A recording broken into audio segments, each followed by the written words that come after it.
चूहे की चतुराई और बिल्ली की मूर्खता। आज की कहानी में हम बात करेंगे एक चालाक चूहे और एक भूखी बिल्ली की।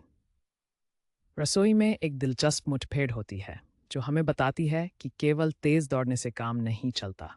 इस कहानी में ये दिखाने की कोशिश करेंगे कि दिमाग और हिम्मत से बड़ी समस्या का हल निकल सकता है। तो चलिए इस मज़ेदार कहानी में शामिल होते हैं और सीखते हैं कि मुश्किल समय में सही निर्णय कैसे लिया जाए। कथा की शुरुआत होती है एक छोटे से चूहे से जो अपनी भूख को शांत करने के लिए रसोई में गया। उसने चारों ओर देखा और अपने लिए कुछ खाने की तलाश शुरू की। उसकी आंखों में चमक थी क्योंकि उसे लगा कि आज वह अपनी मनपसंद चीजें खुद चुरा लेगा। लेकिन जैसे ही वह खाने के करीब पहुंचा, अचानक से दरवाजा क्रीक्ड और एक बड़ी भूखी बिल्ली वहां आ गई। चूहा थोड़ी देर के लिए ठिठका और उसके दिल की धड़कनें तेज होने लगीं। बिल्ली की नज़र उस पर थी और वह बहुत तेजी से चूहे की तरफ झपटी। चूहे को समझ में आया कि उसे अपनी चतुराई का प्रयोग करना होगा, वरना आज उसकी भूख और जिंदगी दोनों खत्म हो सकती हैं। बिल्ली न केवल तेज थी, बल्कि चूहा उस पर नजर रखते हुए उसे ध्यान से देख रहा था। जैसे ही बिल्ली चूहे के पास पहुंची, चूहा ने तुरंत एक छोटा सा छेद देखा जो उसकी जान बचाने का एकमात्र उपाय था। उसने फुर्ती से अपनी जगह छोड़ी और बिना एक पल गंवाए उस छोटे से छेद में घुस गया। बिल्ली थोड़ी समय के लिए बाहर बैठी रही। उसे लगा कि चूहा उसके लिए आसानी से पकड़ में आ जाएगा।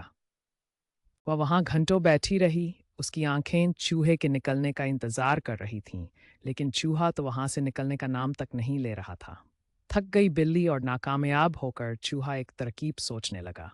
वह जानता था कि बिल्ली को डराना एक कारगर तरीका हो सकता है। उसने साहस जुटाया और धीरे धीरे बाहर आया।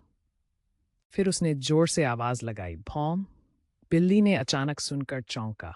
उसकी आंखें चौड़ी हो गई और उसने सोचा कि वहां एक कुत्ता आ गया है। ऐसे में उसने तुरंत वहां से भागने का निर्णय लिया। चूहा खड़ा मुस्कुरा रहा था। उसे अपनी चालाकी पर गर्व था। वह जानता था कि स्थिति को अपने फायदे में कैसे बदलना है। जब बिल्ली वहां से चली गई, चूहा खुश हो गया। उसने महसूस किया कि जब आप विचारशील होते हैं और सही निर्णय लेते हैं, तो बड़ी से बड़ी समस्या का सामना किया जा सकता है। चूहा मुस्कुराया और खुद से कहा, समझदार बनने के लिए सिर्फ दौड़ नहीं, दिमाग भी होना चाहिए। यह घटना उसे जीवन में आगे बढ़ने की सीख दे गई। कभी कभी सही सोच और एक अच्छी योजना के माध्यम से चैलेंजेस को पार किया जा सकता है। इस कहानी से हमें ये शिक्षा मिलती है कि जीवन में चुनौतीपूर्ण वक्त आता है, लेकिन हमें घबराना नहीं चाहिए। चूहा हमें सिखाता है कि सही सोच और हिम्मत से हर मुश्किल को पार किया जा सकता है। तो जब भी आप किसी समस्या का सामना करें, बस याद रखें कि आपकी अक्ल और हिम्मत ही आपको बाहर निकाल सकती है। इसका इस्तेमाल करें, जैसे चूहे ने किया, और इस तरह से जीवन को सकारात्मक दृष्टिकोण से जीना है।